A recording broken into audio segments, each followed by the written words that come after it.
Ang pag-uusapan po natin ngayong araw na ito ay patungkol po sa araw ng Sabat o yung salitang Sabat. At itong katanungang ito ay bibigyan po natin ng kasagutan sa mga nagko-comment po sa atin sa comment section. Basahin natin. Tatanong ko lang po, di po ba ang Day of Sabbath ang araw dapat ng pagsamba sa Diyos ay araw ng Sabado, hindi po linggo? Katulad po ng kinagawian ngayon ng mga tao. Bakit hindi po sinusunod ng mga tao yung dapat at tamang araw ng pagsamba? Sana din po magkaroon ka ng topic tungkol sa ganito po. Maraming salamat po sa magiging sagot po ninyo sa tanong kong ito. Okay? At bibigyan po natin ito ng sagot sa inyong mga tanong po at bigyan natin din ng paglilinaw sa mga hindi nakakaunawa. Bago po yon, nais ko po muna kayong i-welcome sa ating channel. God's Word, Read Scriptures. Kaya ang nais ko'y sumuporta ka sa ating channel na ito sapagkat patuloy po tayong sumasagot sa inyong mga katanungan. Kaya please like and subscribe to our channel. Click mo na rin yung ring bell button para lagi kang update. At ngayon balikan natin itong tanong mo para nang sa ganon mabigyan natin ng paglilinaw. Ano ba ang inyong pagkaunawa sa araw ng Sabat? Na kung saan sinasabi ninyo, yung araw ng pagsamba ay Sabado, hindi Linggo. Ngayon, para hindi tayo magkamali sa ganitong mga binabasa natin sa kasulatan, unawain po natin. Ano ha? Meron tayong ganitong mababasa. Kaya ipapakita ko sa inyo, talagang araw ba talaga ng Sabado ang pagsamba sa Panginoon? Meron ako munang babasahin sa inyo para mabigyan natin ng buong talakayan itong araw ng Sabat. Basahin po natin sa mga sulat dito ng mga apostol sa Aklat ng Gawa 17:2. At si Pablo ayon sa ugali niya ay pumasok sa kanila at sa 3 Sabat ay nangatwiran sa kanila sa mga kasulatan. Alam niyo po ba ang salitang Sabat? Bakit dito may nabanggit sa kasulatan sa Aklat ng Gawa, may 3 Sabat? Ano po ba ito? Yung mga bagay dito. 'Di ba kung sinasabi niyo araw ng pamamahinga yan, ibig sabihin may 3 beses na yan na pamamahinga. Hindi lang isang araw. Magiging 3 araw yan kasi pamamahinga. 3 Sabat. Kung tinutukoy niyo ay yung Sabat ay isang araw, araw ng Sabado, kung nakasulat po dito 3, kasama diyan ang Linggo. Kasama diyan ang Lunes kasi tatlong araw 'yan, na Sabat. Kasi sa tanong ninyo, hindi mo isinama yung salitang Linggo. Hindi po Linggo. Kasi ang ni-emphasize po ninyo ay araw lang ng Sabado. Pero dito sa mga sulat ni Apostol Pablo, may 3 Sabat. Basahin natin sa ibang salin para maintindihan po natin. Kaya po tayo nagbabasa ng ibang salin. May mga diwa na kailangan natin ikumpara kung alin ang tamang unawa. So basahin natin dito sa ASND. At ayon sa nakagawian ni Pablo, pumasok siya doon sa sambahan. At sa loob ng 3 araw ng pamamahinga, o napansin po ninyo, yung araw ng Sabat, 3 ang nabanggit dito. 3 araw ng pamamahinga. Kung sinasabi mo yung Sabado, may Linggo yan, may Lunes, kung sunod-sunod yan. Kaya huwag mo sasabihin hindi kasama ang Linggo. Ano ba ang Sabat na ito na tinutukoy?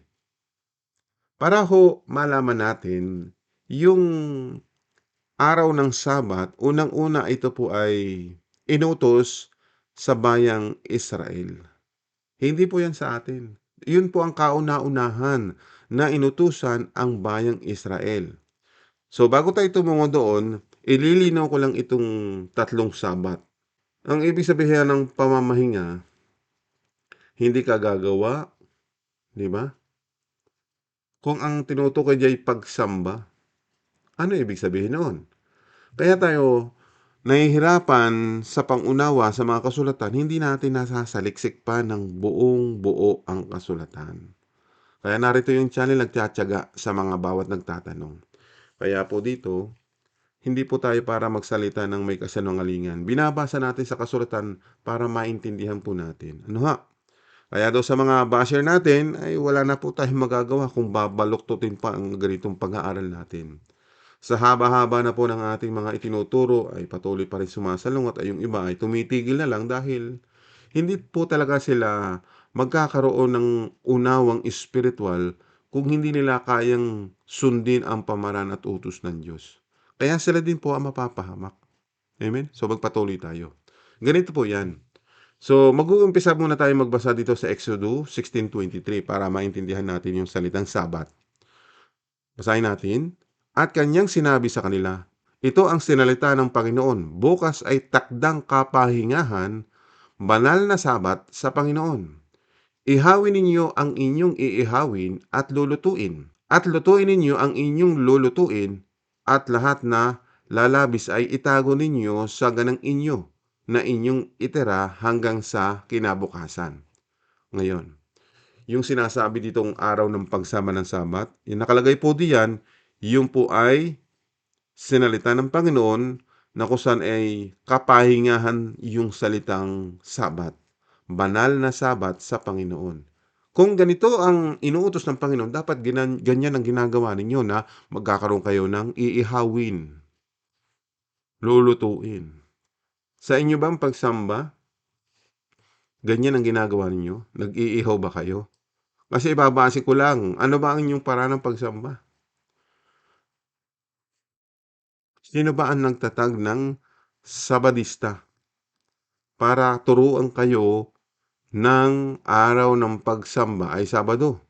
Pero sa ating napag-aralan, ang Sabat ay hindi lang isang araw. May 3 araw ng Sabat. Maaaring sunod-sunod yun. Kaya nga 3 araw. Huwag po kayong masasaktan, unawain po ninyo.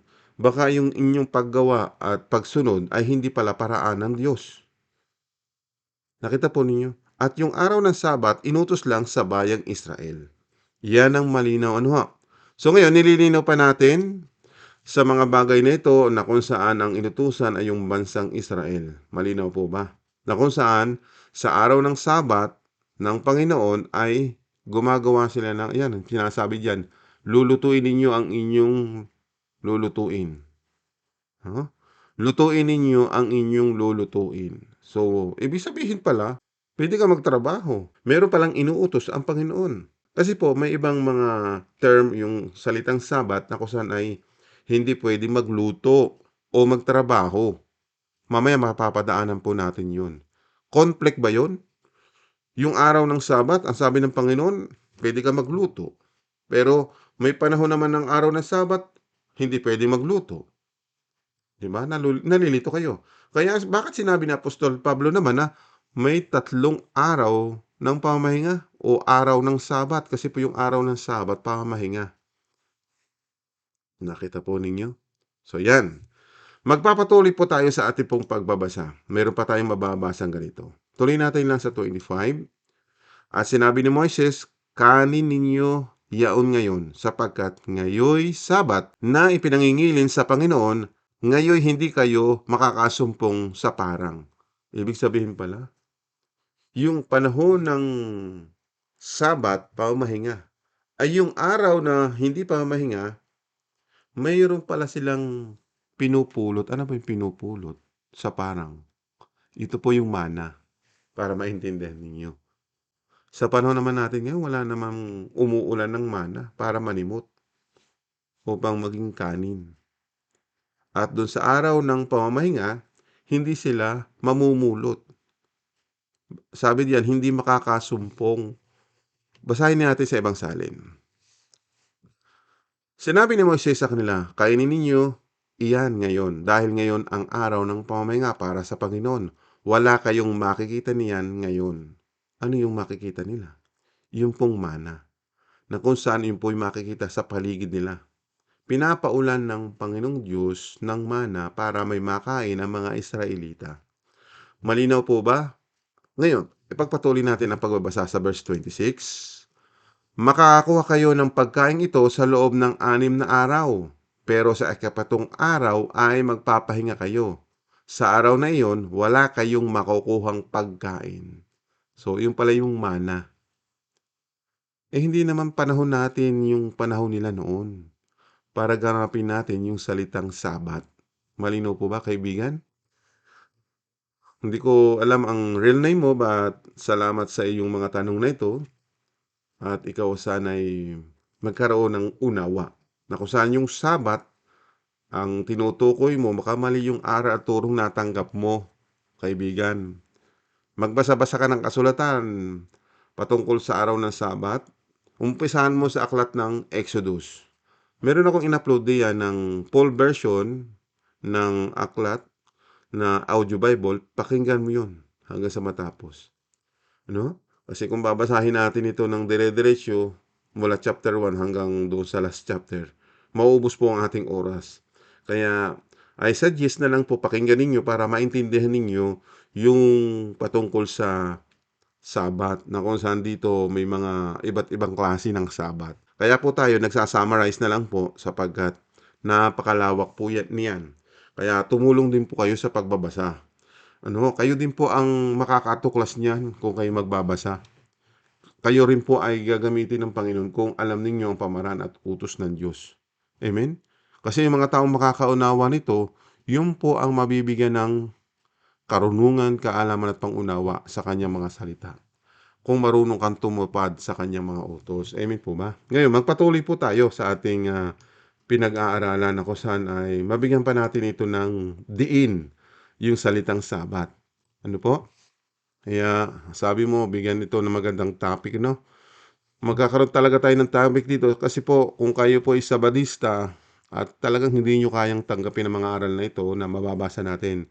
Kasi iba yung aral ninyo na ituro sa inyo ng tao. Hindi mula yan sa Diyos. Na kung saan ang pagkakaintindi nyo na pati ngayon ginaganap pa yung Sabat na yan, hindi na po, tapos na po yan. Amen? So magpatuloy tayo. Basahin naman natin itong Exodus 28. Alalahanin mo ang araw ng Sabat upang ipangilin. So utos yan kanino? Sa bansang Israelita. Ngayon, magpatuloy pa tayo. Dito naman sa verse 10. Ngunit ang ikapitong araw ay Sabat sa Panginoon mong Diyos. Sa araw na iyan ay huwag kang gagawa ng anumang gawa. Ikaw, ni ang iyong anak na lalaki ni babae, ni ang iyong aliping lalaki ni babae, ni ang iyong baka, ni ang iyong taga-ibang lupa na nasa loob ng iyong mga pintuang daan. Basahin natin sa ibang salin para mas maunawaan pa natin ano po. Pero ang ikapitong araw, ang araw ng pamamahinga, ay italaga ninyo para sa akin. Ang Panginoon na inyong Diyos, huwag kayong magtatrabaho sa araw na iyan. Pati ang inyong mga anak, mga alipin, mga hayop, o ang mga dayuhan na naninirahan kasama ninyo. Kung papasinin po ninyo, diyan malinaw na kung saan ay huwag kayong magtatrabaho. Ngayon, malinaw po diyan yung sinasalita ng Panginoon na kung saan ay utos ito na huwag kayong magtatrabaho sa araw na iyon. Yung inyo bang ginagawa, nagtatrabaho ba kayo? Di ba? Di ba bawal tumugtog? Trabaho yun. Magpapagod ka doon. Nagigitara ka. Kumakanta ka. Ang sinasabi diyan, maaring mamalagi kayo sa loob ng tahanan. Ang sinasabi diyan, para maintindihan natin, yung ikapitong araw, kasi ang sinasabi nila, Sabado, ikapitong araw. May nagsasabi naman ng iba, yung linggo naman ang ikapitong araw. Alin ba doon ang totoo? Pero ang ating aalamin, ano ba yung gawain sa araw ng Sabat? Kung mapatapat may ng Sabado, Linggo, Lunes o anumang araw, ay ano ba ito? Ano ba yung Sabat? Di ba't ang sinasabi niya pamamahinga? Sa ka ba mamamahinga? Lalabas ka ba? Sasakay ka? May magtatrabaho doon? O di ba? Trabaho yun. Sumakay ka na laang. Magbiyahe ka. Mag-drive ka. Sa panahon natin ngayon. So, ibig sabihin, yung panahong iyan sa bayang Israel lang at hindi natin pwedeng ganapin sa panahon natin ngayon. Bakit? Tuloy natin sa verse 11. Kung kikilalanin natin yung Panginoong Diyos, sabi dito sa 11, dahil sa loob ng 6 na araw, nilikha ko ang langit, ang lupa, ang dagat, at ang lahat ng naririto. Pero nagpahinga ako sa ikapitong araw. Kaya pinagpala ko ang araw ng pamahinga at ginawa itong natatanging araw para sa akin. Nakita po ninyo, kung ang Panginoong Diyos ay nagpapahinga, na tayo turuan din na magpahinga, sapagkat yung araw daw yun ay natatanging araw para sa Panginoon. So ilalaan natin yung araw na yun sa pamamahinga o araw ng Sabat. So hindi ka magtatrabaho. So ibig sabihin, pahinga ka lang sa bahay, hindi ka lalabas.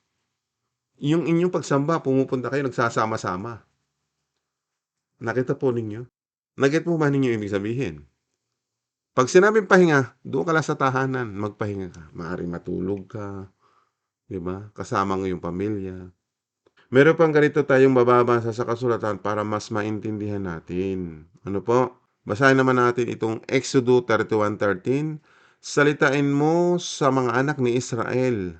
Sinasalita ito sa mga anak ni Israel. Anak ba tayo? Israel ba tayo? Hindi po. Yung araw ng Sabat para lang sa mga Israel. Tuloy natin, na inyong sabihin katotohanang ipinangingilin ninyo ang aking mga Sabat. O, di ba? Mga Sabat. Marami pala yung Sabat. O, ang inyo, iisa ang Sabat. Malinaw po, no? Araw lang ng Sabado ang Sabat ninyo. Napakaraming Sabat. Yan. May nabasa tayo kanina, 3 Sabat. Doon sa mga sulat po ng mga apostol. Di ba? Balikan natin yung Sabat na yon. O, di ba? Dito sa Gawa 17:2, ayon sa kinagawian ni Pablo, pumasok siya doon sa sambahan at sa loob ng 3 araw ng pamamahinga. Yan po ang sinasabi dito, 3 Sabat. O, di ba? So, hindi po yan araw lang ng Sabado ang Sabat. Nagkakamali po kayo. No, magbasa-basa pag may time, alamin yung kahulugan ng Sabat, unawain nyo ang gawain ng Sabat, kanino inutos yung Sabat.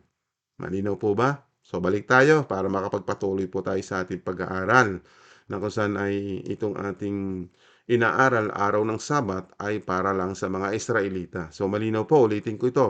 Salitain mo rin sa mga anak ni Israel na inyong sabihin, katotohanang ipangingili ninyo ang aking mga Sabat. So marami palang Sabat yun, hindi lang araw ng Sabado na inyong tinutukoy. Sapagat isang tanda sa akin at sa inyo sa buong panahon ng inyong mga lahi upang inyong makilala na ako ang Panginoon na nagpapabanal sa inyo.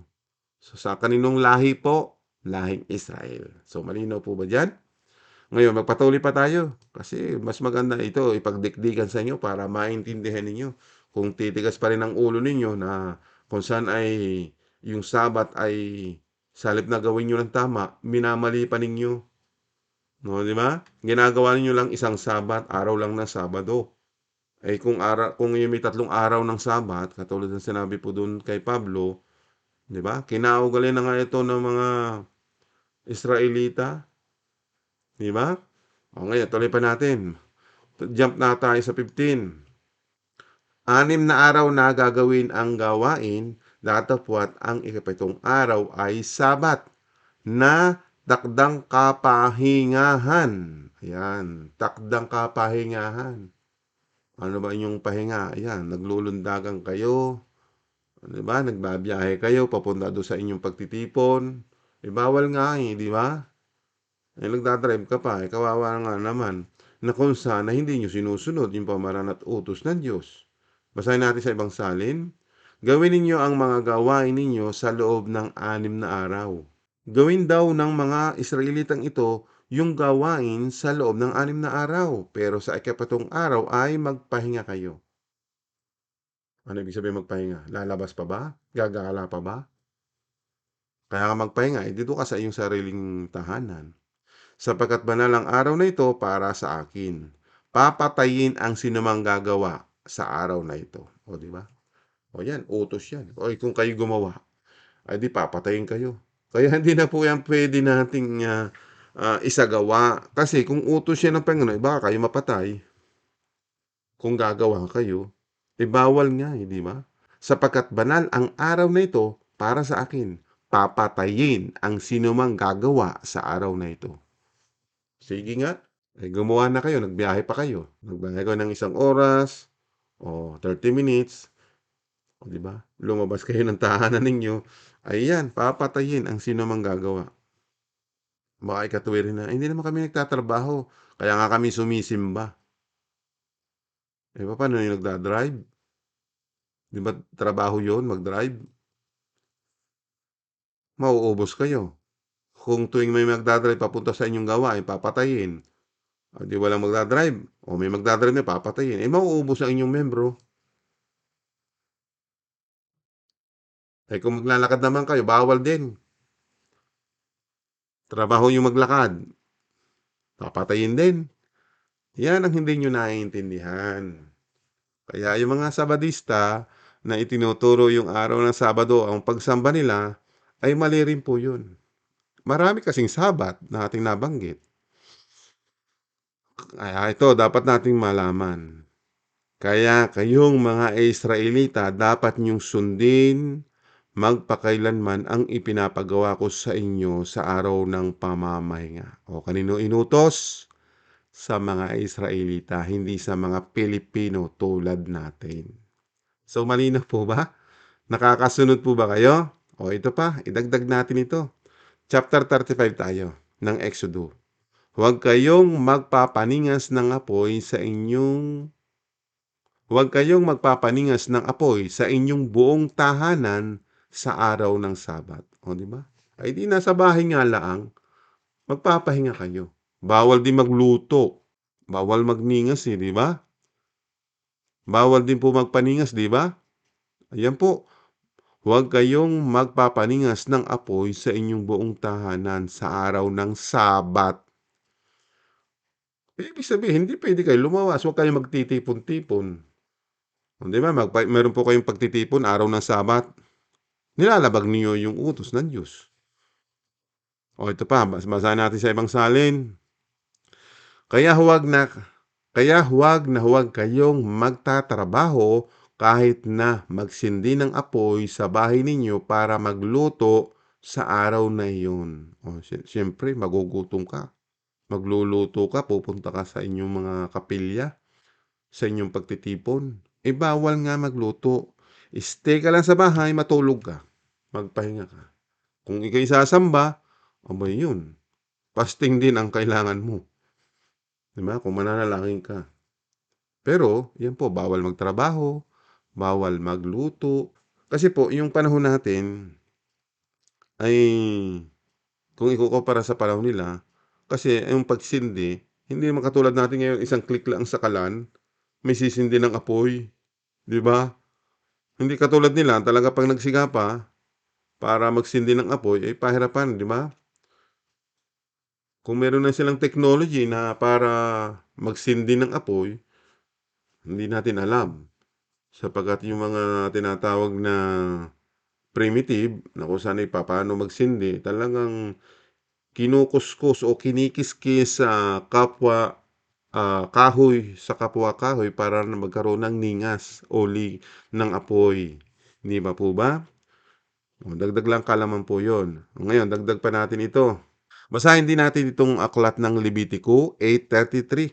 At sa pintuan ng tabernakulo ng kapisanan ay huwag kayong lalabas na 7 araw hanggang sa maganap ang mga kaarawan ng inyong pagtalaga, sapagkat 7 araw na kayo'y magtatalaga. Basahin din natin sa ibang salin. Huwag kayong aalis dito sa loob ng 7 araw hanggat hindi natatapos ang pagtatalaga sa inyo.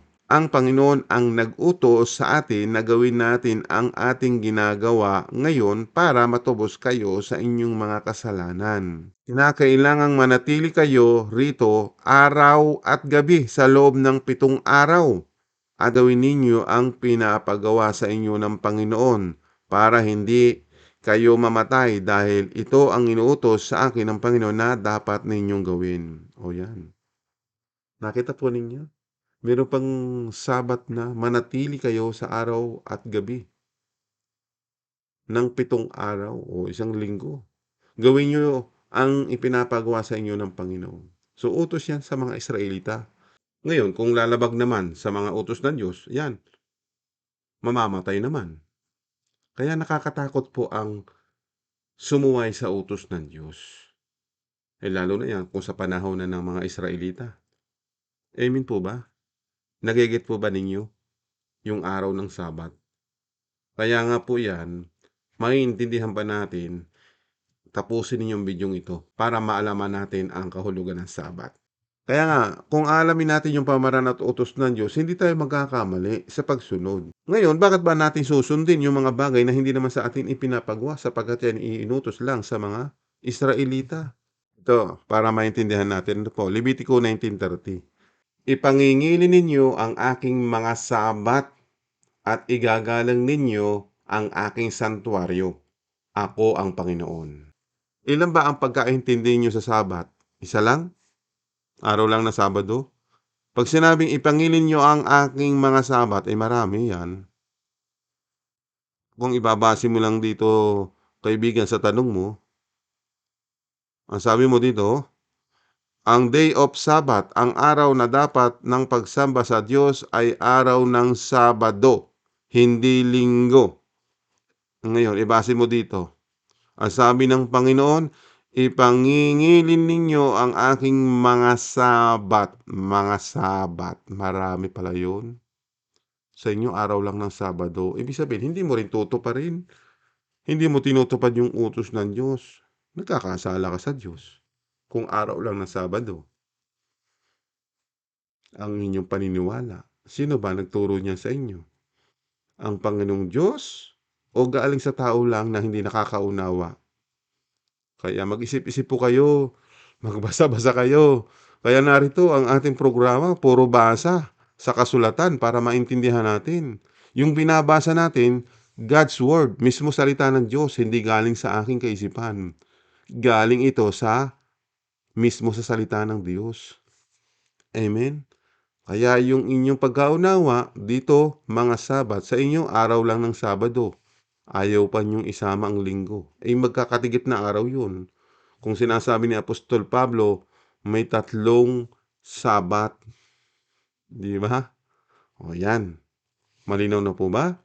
So gusto mo pa niyong dagdagan ang topic diyan kasi gusto ninyong magkaroon ng mga bagay na yan at baka ikaw din ay sama ng sama diyan sa mga Sabadista na araw lang ng Sabado tapos ang dami pa niyong nilalabag sa mga utos ng Diyos, hindi nga po.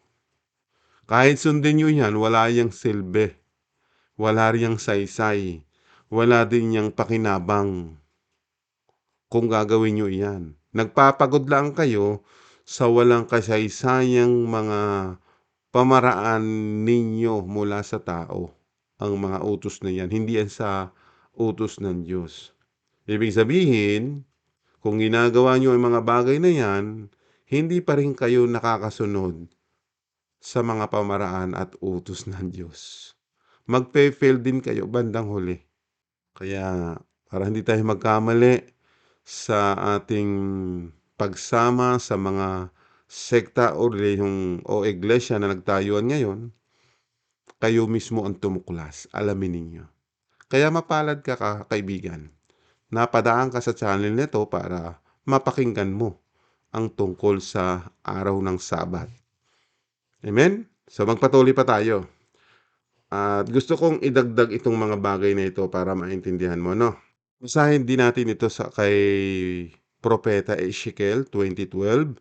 Bukod dito, ibinigay ko rin naman sa kanila ang aking mga Sabat. Mga Sabat, marami po, no? Upang maging tanda sa akin at sa kanila, upang kanilang makilala na ako ang Panginoon na nagpapaging banal sa kanila. O, di ba? Sa bayang Israel lang po yun. Ito pa, idagdag din natin. Mateo 12:1, nang panahong yaon ay naglalakad si Jesus ng araw ng Sabat sa mga bukiran ng trigo at nangagutom ang kanyang mga alagad at nangagpasimulang magsikitil ng mga uhay at magsikain. Basahin natin sa ibang salin. Isang araw ng pamamahinga, araw ng Sabat. Dumaan sina Jesus sa triguhan. Nagutom noon ang kanyang mga tagasunod kaya nanguha ang mga ito ng uhay ng trigo at kinain ang mga butil. Nakita po ninyo? Kaya minsan, akala ninyo huwag na gagawa, magtatrabaho. Bakit ang Panginoon Kristo, maging yung kanyang mga alagad ay nangunguha, kumakain pa, di ba? Pero doon sa ating mga nabasang una, yung mga Sabat ay pwedeng huwag magluto, di ba? Huwag magningas ng apoy, di ba? Magpahinga lang sa bahay. Pero pagdating kay Jesus, hindi niya sinasaway yung kanyang mga alagad. Bakit kaya? Tuloy natin sa verse 5. Oo, hindi ba ganyo nabasa sa kautusan kung papaanong sa mga araw ng Sabat ay niwawalang galang ng mga saserdote sa templo ang Sabat at hindi nangagkakasala. Nakita po ninyo? Ang hirap minsan unawain ng Sabat. May mga salitang Sabat. May mga kautusan sa Sabat na bawal magluto, bawal magtrabaho. Di ba? Araw ng pamahinga. Pero merong mga Sabat naman na pwede kang, meron pa tayong ibang nabasang Sabat na buong isang linggo, huwag lalabas ng tabernakulo. At dito naman, yung Sabat naman, pwedeng magluto, pwedeng kumain. Ang gulo, di ba? Kasi nga, hindi yan sa atin. Para lang maunawaan natin at maintindihan, pinapatupad yan sa bansang Israel kung susunod sila o hindi. Kaya yung mga hindi susunod, napaparusahan. Ngayon, para tayong mga hindi Israelita, makita natin yung kapangyarihan ng Diyos. Matuto tayong gumalang sumunod sa kanyang pamaran at utos. At yung utos na yon na kay Kristo. Dahil siya ang Sabat na tinutukoy. Pakita ko sa inyo. Dito sa 12:8 para makita natin. Sapagkat ang anak ng tao ay Panginoon ng Sabat. So malinaw po ba? Kapag ikaw ay nakay Kristo na, sinusunod mo si Kristo, ang Panginoong Hesus ang tinutukoy na Sabat. Kaya, magtrabaho ka man o hindi, kumain ka man o hindi, hindi ka nagkakasala sa Panginoon. Basahin nga natin sa ibang salin. Sapagkat ako na anak ng tao ang siyang makakapagsabi kung ano ang dapat gawin sa araw ng pamamahinga. Kung alam lang sana ninyo ang ibig sabihin ng sinasabi ng Diyos sa kasulatan, hindi ang handog ninyo ang hinahangad ko, kundi ang maging maawain kayo, hindi sana ninyo hinatulan ang mga taong walang kasalanan. Nakita po ninyo? Yan ang ibig sabihin po diyan. Naku, sana ay maintindihan natin. Sapagkat ang anak ng tao ay Panginoon ng Sabat. Malinaw po ba? Kaya kung si Kristo ang ating susundin, yung Sabat na yon, maintindihan natin. Hindi tayo magkakasala. Amen? Kaya sa pamaraan at utos ni Kristo, susunod tayo. Sa kanyang mga pamaraan at utos, may kaligtasan po tayo. Okay na po ba yon? Sana po kung nag-get ninyo, please like and subscribe to our channel. At ibalik natin sa Diyos ang papuri, pasasalamat at pagdakila. Sa Diyos, Ama na makapangyarihan sa lahat, maging sa Kanyang anak na si Jesu Kristo. Hanggang sa muli ng ating pag-aaral. Amen.